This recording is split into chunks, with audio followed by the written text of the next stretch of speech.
Hello, everyone. My name is Reza, and I'm one of the film programmers for this year's Real World Film Festival. I'm so glad to be here with Preston Chase, the filmmaker of Mr. Emancipation, the Walter Perry story. Thank you so much, Preston, for being here and for sharing your beautiful film with us. Thank you. Thank you for having me. Anytime, my pleasure. So your film sheds light on the dark side of the Canadian history, which is a very significant subject matter, but of course, less spoken, concerning the slavery, the discrimination that the Black community have faced in this country, and in general, the Black history.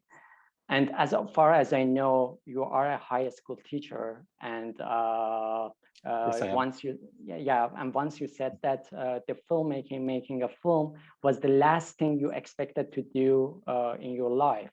So I'm curious to know what happened and what really inspired you to roll up your sleeves and embark on a cinematic journey to make this film.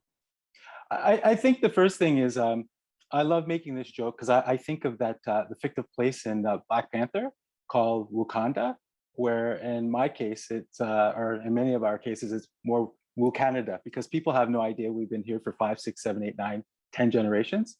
I was asked before, well, why you did it, and I just found my uncle's story so compelling. I mean, there's not too many people like him. I think he was Canada's greatest ambassador, quite frankly, not just because he was my uncle, just because I don't know anyone that owns peacocks that lives downtown. Actually, he because Windsor and Detroit proximity, he's running rum and also an informant for the police. But also something that I found about him afterwards, like he was offered 25 honorary doctorates from American universities and colleges, but he turned them all down.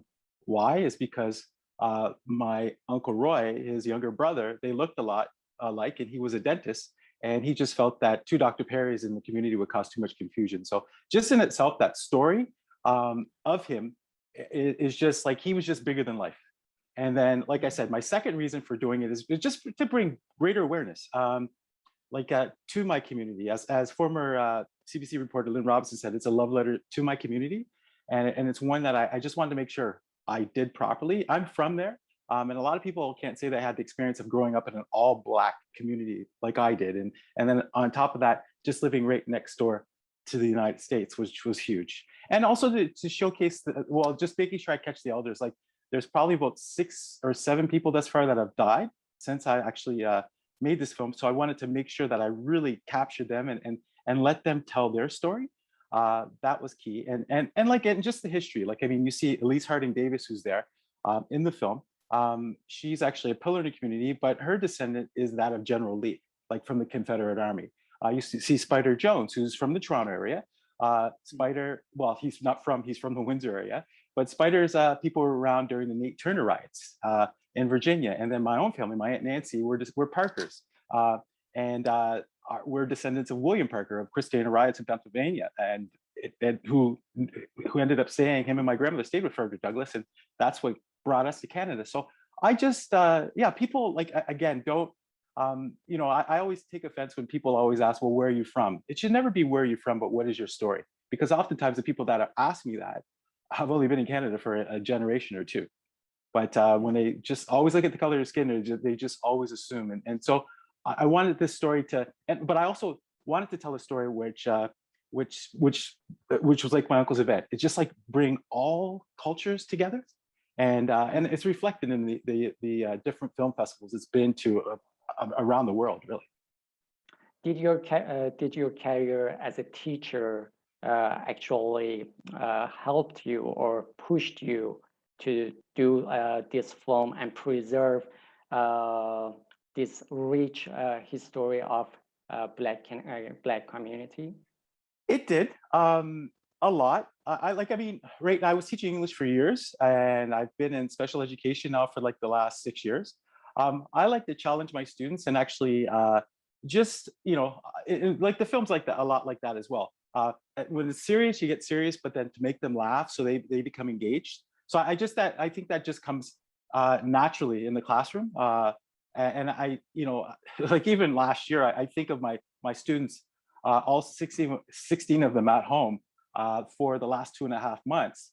I was teaching them online, and I got all except one to show up. And I mean, these are kids with, like, I mean, we're talking, they're in the lowest percentile of education, but they were so engaged that this is what they chose to do for themselves. And I must say, it is nice being back in the classroom now. But no, it had a huge impact on me in terms of educating. You know, like as Maya Angelou once said, she said, "When you get give, and when you learn, teach."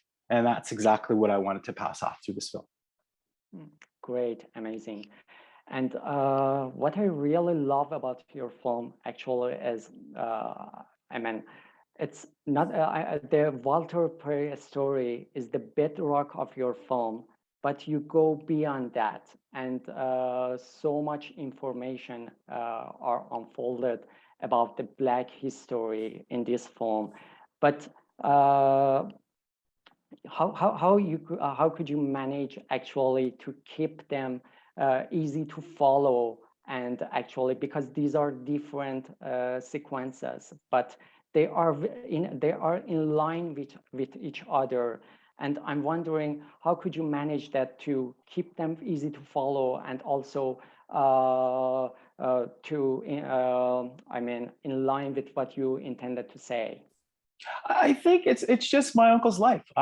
He himself, I myself, there are many of us that are visible minorities in this country that have faced, like, I mean, I bring up the issue of education, and just how it was in education in terms of how it was in Southwestern Ontario. My own experience, oh boy, that's one of the reasons I became a teacher, because I didn't want any student to go through what I went through. And yeah, at work, like, I mean, that's always an issue. And Canada, we're still way behind, especially in the public sector, whether people want to hear it or not.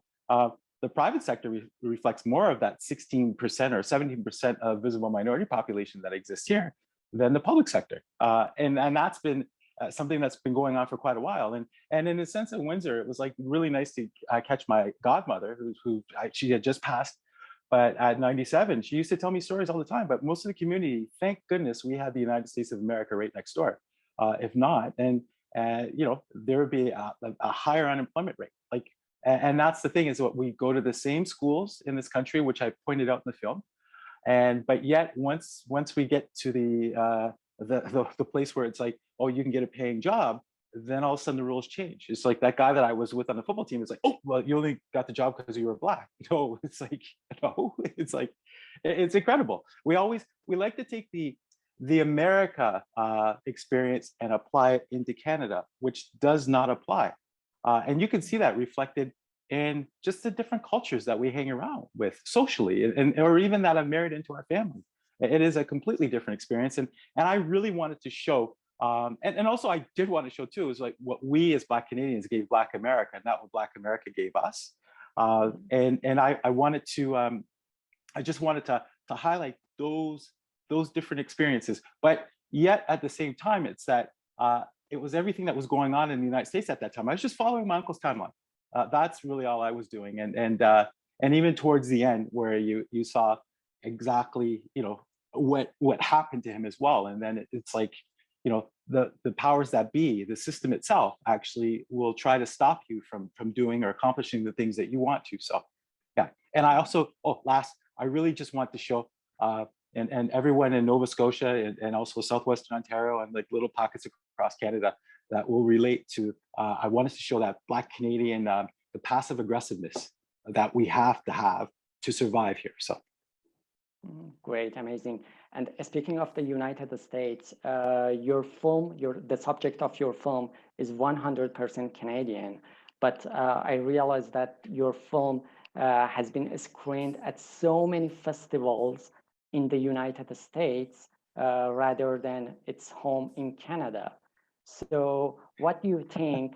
Yeah, it's odd, but and I'm so sorry for that. But what do you think that I mean, the Canadian film festivals, Canadian industry decision makers, and more importantly, Canadian funding bodies should do to bring to life these kind of subject matters, these kind of stories, regardless of, I mean, the Black community or the race or anything else, from all races, from all ethnics, and promote these kind of stories?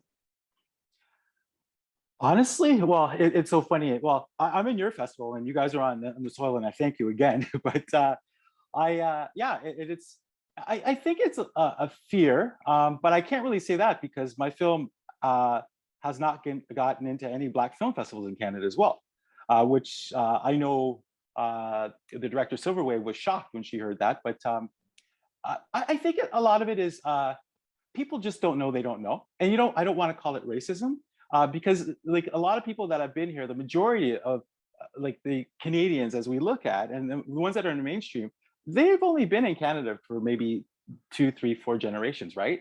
And they're the ones that actually hold the power. And it's like, and those that are for community are a bit of an anomaly. As for self-funding, I honestly had to take the Spike Lee approach.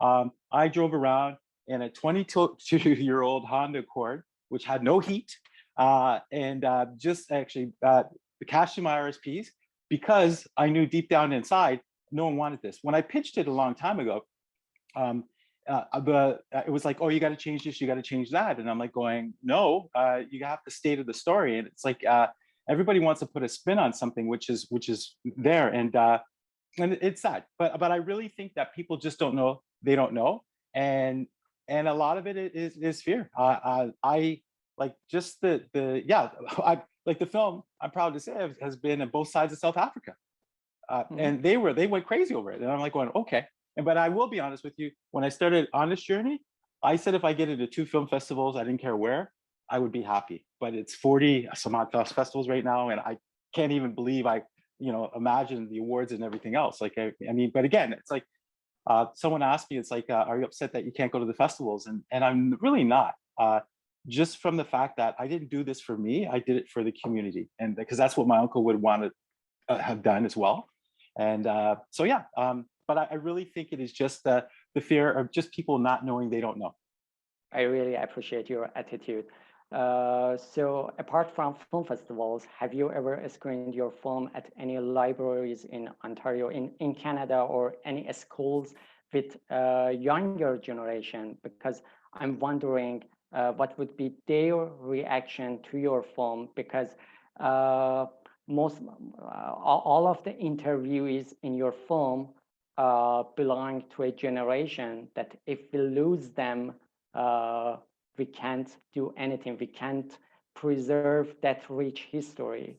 So I'm wondering what would be the reaction of the younger generation to these kind of films, and to the stories that uh, belong to them, but they think that they know, but when we ask them, they know nothing actually. And it's not just for Black people in Canada, it's for all races.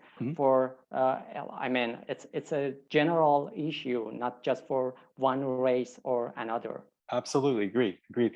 It is screened at a few libraries out in Vancouver, out in Alberta, and also just one in Ontario.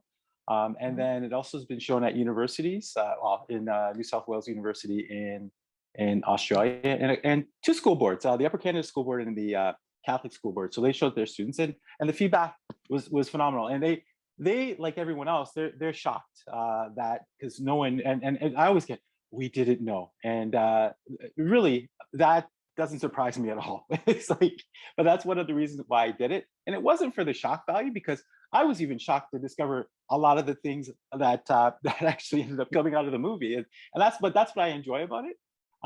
It's yeah, but that's one reason. And I said I didn't really do this for me. I did it to preserve that generation, but then also for the generation that's coming up. Like I think it's so important. So I never even imagined looking for a broadcaster. I never thought of it because being an educator, the first place I wanted to actually plot this, I haven't even got a distributor. This film hasn't even been marketed properly. So I'm probably going to look for one. I think in the new year, just because it's like it wears down on me. I'm new to this. This is just like I said, something. And out of all this, I got to tell you, I got a second one that I'm getting ready to work on. So anyways. Oh, amazing. Amazing. Actually, Yeah, that was yeah. That was one of my questions. I wanted to know if you are going to pursue your filmmaking career, or I mean, your first experience was difficult enough to stop filmmaking. But No, what it did, it sort of actually just brought to light a few other things around me, and a few other great people that I actually knew, and it's all, and these stories aren't, they're all personal stories. mm, And the next story is one of that. Like, I mean, someone that was very influential in my life growing up in a single parent family, and he provided for a lot of us kids in the neighborhood, and he was a police officer. And mm, funny enough, what he ended up doing was just like, I mean, applies to everything that's going on right now. And it's like, and it's going to, and I want it to be in a similar fashion. It's just because I don't want people to get their backs up, or get defensive or anything, but it's in light. It's going to be purely factual, and it's another opportunity to catch a few people just before they, their last days. And I was fortunate enough to catch his daughter, who was in her 80s, mm. while I was doing Mr. Emancipation. And that's sort of, and I made her a promise, and I have to keep it. So it's like, because yeah, the free used to say that, Preston. Anyways, but Yeah. no, that's my intention. So yeah, and I'm going to be starting that definitely in the new year. So, and there's a couple small projects as well, and again, I might take a chance at funding. I don't know. I really just, I'm always a little bit leery of the system. So anyways, I just want to make sure it gets done, and gets done truthfully and properly. So Yeah, yeah. I hope you can get I mean funding for your next project and upcoming project. So, but I mean your film, Mr. Emancipation, benefits from a great use of archival footage. yeah, So thanks. could you please let us more about your access to this archival footage and Oh, bring all them together, because it never feels like that. I mean, any frame or any footage repeated in your film. Everything is new, and I mean, every single frame is yeah. new in your entire film, which is great. And could you please tell us more? Honestly, I just felt it was supposed to be like that because I didn't know what I was doing. But how a lot of it came along was just word of mouth, like the photos, and if it was archival footage from Windsor, it was like I had to physically go down and get it. Just because if I call long distance, a lot of my elders would just hang up because they thought there was a bill collector or something. So, and I'll be honest with you about that. So I would have to call a relative. Would you tell Aunt Ione it's her nephew Preston? But anyways, um, but a lot of it, it was like, for instance, NFB stuff. I saw that stuff like probably about 15, 20 years.